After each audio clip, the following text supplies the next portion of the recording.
Well,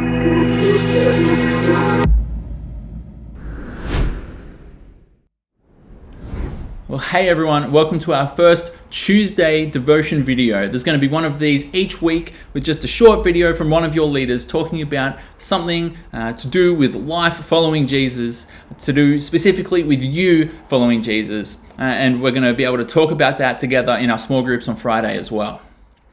Today we're going to look at what it means to still follow Jesus, what it might look like to still follow Jesus at this time. On Friday, in our small groups on Zoom, we talked through Psalm 46, which is a really great psalm, and you should probably go read it if you weren't able to get there on Friday.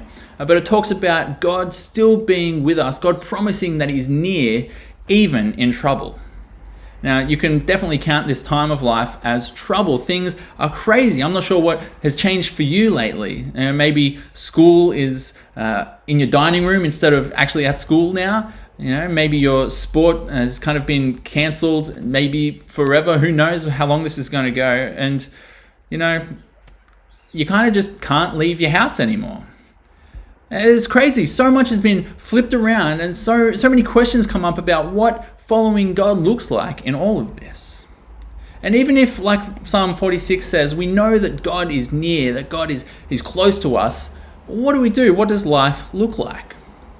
Well, Romans chapter 12, verse 9 to 13 has some answers for us there. And it says, "Don't just pretend to love others. Really love them. Hate what is wrong. Hold tightly to what is good. Love each other with genuine affection. And take delight in honoring each other. Never be lazy, but work hard and serve the Lord enthusiastically. Rejoice in our confident hope. Be patient in trouble and keep on praying. When God's people are in need, be ready to help them. Always be eager to practice hospitality." Now, what Paul is saying here is the core of it is that we need to really love people. That's what being a Christian looks like, not just kind of now, but always. We need to make sure that we're not pretending, not just saying that we're loving people, but actually doing it. And he says that the reason that we can really love people is because we can rejoice in our confident hope. Now, while everything else is kind of being cancelled or shut down, we have a confident hope, a hope that is not cancelled. And our hope comes from the knowledge of the truth that Jesus has died for you and come back to life, defeating sin and death, so you can be part of God's family forever. That is our hope. That is why our hope is not cancelled. And while everything around us kind of seems to shut down, there is a hope that we have that helps us look beyond our own situation and really love others.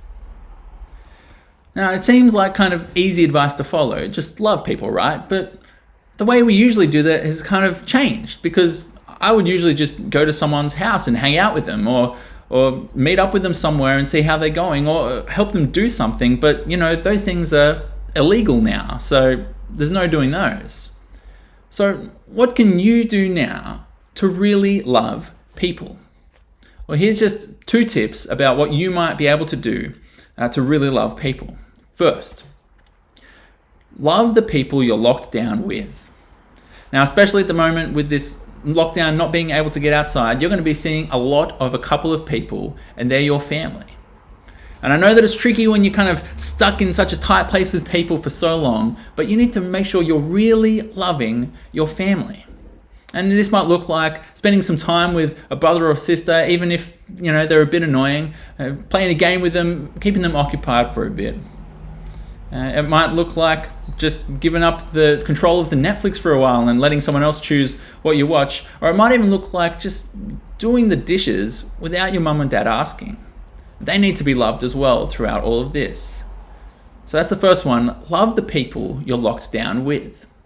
And the second one is that we can be apart but not alone. And you can make that happen. See, there's a lot of people who are stuck inside, who are shut off from the people that they usually get to see and interact with. And so maybe someone comes to your mind who would really appreciate being apart but not being alone. Maybe there's someone from your year at school who would really appreciate if you picked up the phone and FaceTimed them or gave them a call. And if there's no one you can think of like that, I'll tell you what, your grandparents would love if you just picked up the phone and gave them a ring to make sure that even though they're apart, they're not alone. So that's just 2 ideas. If you have any other ideas, I'd love if you could put them in the comments below and share with each other. We'll be able to talk more about it on Friday in small groups as well, about some ideas about how to really love people during the coronavirus lockdown. Now, we also want to make sure that we are really loving you throughout all this as well. So if there's anything that you need, if there's any questions you have, if there's just anything that's on your mind, please let me or let one of your leaders know, because we want to really love you. And we want to get through this lockdown thing together, really loving people. We're apart, but we're not alone. And we can do this because we have a confident hope that Jesus has defeated sin and death and drawn us all together. And that hope is not changed by coronavirus. That hope is not cancelled. That hope carries on. So this week, have a think about how you, during all of this craziness, all this life flip upside downness, and during this lockdown, how you might follow Jesus by really loving people.